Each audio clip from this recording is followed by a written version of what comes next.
दोस्तों, सुज़लॉन एनर्जी की बात करें तो स्टॉक के अंदर आज गिरावट देखने को मिली। लेकिन इस गिरावट के बीच में बहुत बड़ी गुड न्यूज़ निकल के आ रही है। सिस्टमैटिक्स ने अपनी नई रिपोर्ट जारी की है, जिसमें कंपनी ने क्वार्टर वन के रिजल्ट को लेकर अपनी भविष्यवाणी की है। क्या क्वार्टर वन का रिजल्ट है, सेटल का प्रेडिक्शन क्या है, उसको समझने की कोशिश करेंगे। इसके अलावा गुजरात से भी एक बड़ी गुड न्यूज़ निकल के आ रही है। आपको ये पता ही होगा कि Suzlon energy wind energy sector की इंडिया की सबसे बड़ी कंपनी है, लीडर पोजीशन पे। और बहुत सारी इंडिया की कंपनियां जिनको भले ही सुज़लॉन के अलावा दूसरे प्रोजेक्ट प्राप्त करते हो, लेकिन उसके लिए सेटअप करने का विंड का काम तो कंपनी सुज़लॉन ही करती है। ऐसे में भी आप देखें तो जूनिपर ग्रीन वगैरह को भी एक नया टेंडर प्राप्त हुआ है, तो ये काम भी सुज़लॉन के पास आ सकता है। तो क्या है आगे की रणनीति, उसको समझने की कोशिश करेंगे इस वीडियो के माध्यम से। लेकिन फ्रेंड्स, उससे पहले अगर आप पहली बार हमारे चैनल पे आए तो चैनल को सब्सक्राइब कर दीजिए, एक बेल आइकॉन दबा दीजिए ताकि जब भी नया वीडियो बने पहला नोटिफिकेशन आपको मिले। वीडियो पसंद आए तो लाइक से जरूर कीजिए। चलो फ्रेंड्स, वीडियो स्टार्ट करते हैं। मैं हूँ आपका दोस्त SP दवे और हमारे अपने चैनल ऑनलाइन कमाई में आपका बहुत बहुत स्वागत है। सबसे पहले सुज़लॉन एनर्जी के कारोबार की बात करें तो 53.23 पर आप देखें क्लोजिंग देखने को मिली 1.28% की गिरावट के साथ। तो यहाँ पे आप देखिए 53.92 पर फ्राइडे की क्लोजिंग थी और 53.60 पर कमजोरी के साथ इसने शुरुआत की। इंट्राडे में भी देखें तो 53.63 का ही हाई बना, यानी स्टॉक आगे बढ़ नहीं पाया। लो बना वो 52.92। पूरे दिन में आप देखें स्टॉक दबाव में था।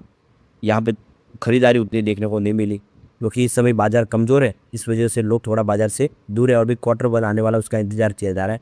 आंकड़े अच्छे आएंगे तो उसके बाद तेजी की संभावना बन जाएगी। तो ये देख सकते हो कि इसका पी रेशियो 23.04 है। ये पी रेशियो इसकी पेयर कंपनी की तुलना में काफ़ी कम है। इससे एक बात समझ में आ रही है कि स्टॉक काफ़ी अच्छी वैल्यू पे है और आने वाले उसमें यहाँ से बेहतर कर सकता है। अब यहाँ पे जो बड़ी अपडेट निकल के आ रही है, क्वार्टर वन रिजल्ट के पहले सुज़लॉन एनर्जी और आइनॉक्स विंड को लेकर सिस्टमैटिक्स ने अपनी रिपोर्ट जारी की है। उन्होंने कंपनी के क्वार्टर वन के रिजल्ट की संभावनाओं को भी यहाँ पे दिखाया। तो ब्रोकर हाउस ने दोनों कंपनियों में स्थिर ग्रोथ की उम्मीद जताई है। रिपोर्ट में कहा गया कि जो आने वाला क्वार्टर वन है उसकी क्या संभावना बनेगी, ऑर्डर बुक कैसे रहेगी, कंपनी का एजुकेशन कैसा रहेगा और आउटलुक कैसा भी नजर, इन सारी बातों पे इन्होंने नज़र डाली है। तो यहाँ पे देख दो कि वित्त वर्ष 2027 की पहली अर्निंग की सीजन है वो शुरुआत हो चुकी है। नतीजों से पहले सिस्टमेटिक इंस्टीट्यूशनल इक्विटीज़ ने सुज़लॉन और आइनॉक्स विंड पे अपनी बाई की रेटिंग को बरकरार रखा है। तो सिस्टमेटिक्स रिपोर्ट्स में कहा गया है कि विंड एनर्जी क्षेत्र में पहली और दूसरी तिमाही सीजनल कारणों से आमतौर पर थोड़ी कमज़ोर रहती है। इस दौरान कंपनियां पूरे वित्त वर्ष में होने वाली कुल संभावित काम का खर्च का 30 से 35% ही पूरा कर पाती है। यानी इस बार उतना हम पॉजिटिव नज़रिया लेके नहीं चल सकते। तो ये देखिए कि ब्रोकरेज हाउस का अनुमान है कि सुज़लॉन एनर्जी आइनॉक्स विंड का जो संयुक्त रिवेन्यू क्वार्टर वन वित्त वर्ष में 2027 में सालाना आधार पर 17% बढ़ सकता है। वही एबिटाडा में लगभग 14% की बढ़ोतरी देखने को मिल सकती है। दोनों कंपनियों का औसत एबिटाडा मार्जिन 20% रह सकता है और पैट मार्जिन लगभग 10% रहने का अनुमान है। अगर हम आइनॉक्स विंड की बात करें, सिस्टमेटिक्स के अनुसार आइनॉक्स विंड का क्वार्टर वन का वित्त वर्ष 2027 में प्रदर्शन जो देखे तो सिस्टमेटिक्स के अनुसार आइनॉक्स विंड का क्वार्टर वन वित्त वर्ष 2027 का प्रदर्शन मजबूत रह सकता है। कंपनी का रिवेन्यू 900 करोड़ के आसपास रहने की उम्मीद है, जो सालाना आधार पर 9% की वृद्धि दिखा रहा है, लेकिन तिमाही आधार पर 28% गिर सकता है कंपनी का रिवेन्यू। एग्जीक्यूशन लगभग 170 मेगावाट रहने की उम्मीद है, जो सालाना आधार पर 16% बढ़ेगा, जबकि तिमाही आधार पर इस पर 43% की गिरावट देखने को मिलेगी। एबिटाडा करीब 190 करोड़ रुपए और एबिटाडा मार्जिन 21% रहने की उम्मीद है। तो ब्रोकरेज हाउस का कहना है कि आइनॉक्स विंड के लिए सबसे अहम पहलू जो है प्रोजेक्ट एग्जीक्यूशन, कमीशनिंग की रफ्तार और ज़रूरी जो ESS कंपोनेंट है उसकी उपलब्धता रहेगी। सुज़लॉन के लिए भी इन्होंने अपना अनुमान रखा है। तो सिस्टमेटिक्स के अनुमान के मुताबिक सुज़लॉन क्वार्टर वन का वित्त वर्ष 2027 का प्रदर्शन मजबूत रहने की उम्मीद है। कंपनी का रिवेन्यू 3740 करोड़ रुपये तक रह सकता है, जो सालाना आधार पर 19% की वृद्धि दिखा रहा है। हालांकि तिमाही आधार पर इसमें 32% की गिरावट आ सकती है। ब्रोकरेज हाउस का अनुमान है कि इस दौरान कंपनी की ऑर्डर बुक 530 मेगावाट तक पहुंच सकती है। तो यहाँ पे एबिटाडा 700 करोड़ रहने का अनुमान है, जो सालाना आधार पर 17% की वृद्धि दिखा रहा है। इसके एबिटाडा मार्जिन की बात करें 18.7% के आसपास रहने की उम्मीद है। ब्रोकरेज हाउस के अनुसार समय पर प्रोजेक्ट पूरा करने के मामले में सुज़लॉन एनर्जी फिलहाल अपने मुकाबले की कंपनियों से सबसे आगे, यानी समय में ये कंपनी ऐसी है जो अपने प्रोजेक्ट को कंप्लीट करती है, जिससे कंपनी का भरोसा लगातार बढ़ा है लोगों में।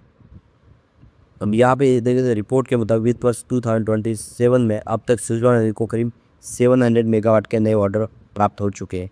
इनमें सनश्योर एनर्जी से 105 मेगावाट का ऑर्डर भी शामिल है, जिसके तहत कंपनी S175 मेगावाट की विंड टर्बाइन जनरेटर सप्लाई करेगी। ब्रोकरेज हाउस का अनुमान है कि तिमाही की संभावित सप्लाई के बाद कंपनी की कुल ऑर्डर बुक 5867 मेगावाट तक पहुंच जाएगी। तो सिस्टमेटिक्स के मुताबिक भारत का विंड एनर्जी सेक्टर लंबे समय के लिए मजबूत बना हुआ है। हालांकि Q1 वित्त वर्ष 2027 में देश में 1.35 गीगावाट नई विंड क्षमता जुड़ी है, जो सालाना पर 18% वृद्धि दिखा रही है। पिछली तिमाही के मुकाबले 15% कम रही है। इससे प्रोजेक्ट पूरे होने की रफ्तार कुछ धीमी दिख रही है। ब्रोकरेज हाउस का कहना है कि आगे कंपनियों का प्रदर्शन सिर्फ नए ऑर्डर पर नहीं बल्कि समय पर डिलीवरी, जरूरी EPS कंपोनेंट्स की उपलब्धता, ग्रिड कनेक्टिविटी और हाइब्रिड और FDRI प्रोजेक्ट समय पर पूरे करने पर भी निर्भर करेगा। यानी आने वाले समय में बहुत कुछ बदलाव होता हुआ दिखाई देगा। अब यहाँ पे देखो सिस्टमेटिक इंस्टीट्यूट इक्विटीज ने सुजलॉन एनर्जी पर आप देखिए अच्छा खासा टारगेट दिया 71 का, और आइनॉक्स विंड पर 109 का टारगेट बाय रेटिंग रखी हुई है। ब्रोकरेज हाउस का मानना है कि सुजलॉन की एजुकेशन मजबूत बनी हुई है। वही आइनॉक्स विंड के मामले में प्रोजेक्ट कमीशनिंग और काम की रफ्तार पर नज़र रहेगी। अब निवेशकों की नज़र जून के नतीजों पर है, नए ऑर्डर, मार्जिन और आगे के आउटलुक पर रहेगी। हालांकि अभी अनुमान ब्रोकरेज हाउस पर आधारित है, वास्तविक तस्वीर आने वाले समय नतीजों के समय साफ होगी। अगर हम पिछले 2 रिजल्ट की बात करें तो यहाँ पे देख सकते हो कि ईयरली स्टेटमेंट के हिसाब से मार्च 2025 में रेवेन्यू 10,993 करोड़ के आसपास था, जो मार्च 26 में 16,679 करोड़ तक पहुँच गया। ज़बरदस्त जंप देखने को मिला पिछले एक साल में। अगर हम बात करें इसके ऑपरेटिंग प्रॉफिट के अलावा एबिटाडा की, तो 1961 करोड़ के आसपास था एबिटाडा मार्च 25 में, जो 26 में 2970 करोड़ तक पहुंच गया। ऑपरेटिंग प्रॉफिट 1867 करोड़ के आसपास था मार्च 2025 में, जो 26 में 3202 करोड़ तक पहुंच गया। ज़बरदस्त जंप देखने को मिला है। यहाँ पे एवरेज जो ऑपरेटिंग प्रॉफिट मार्जिन 17% के आसपास था 25 में, जो 26 में 18% हो गया है। अब यहाँ पे एक बात करें नेट प्रॉफिट की, तो 2072 करोड़ की नेट प्रॉफिट बताई थी मार्च 25 में, और 26 में ये 2414 करोड़ के आसपास पहुँच गई। इसका मतलब कंपनी की प्रॉफिट भी बढ़ी है, जो बहुत अच्छी बात है। और आखिर इस बार Q1 में ऐसे उत्साहवर्धक रहने की पूरी उम्मीद है।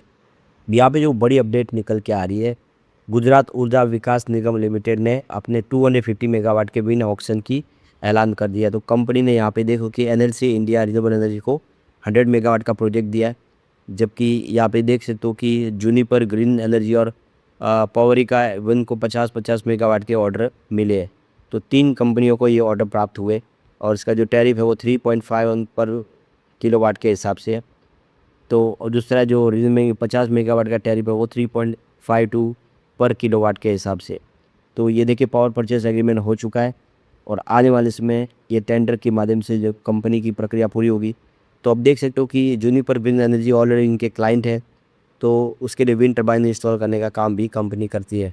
तो लगातार पॉजिटिव खबरें निकल के आ रही है, जो इशारा करी है कि आने वाले समय सुजलॉन काफ़ी बेहतर कर सकता है।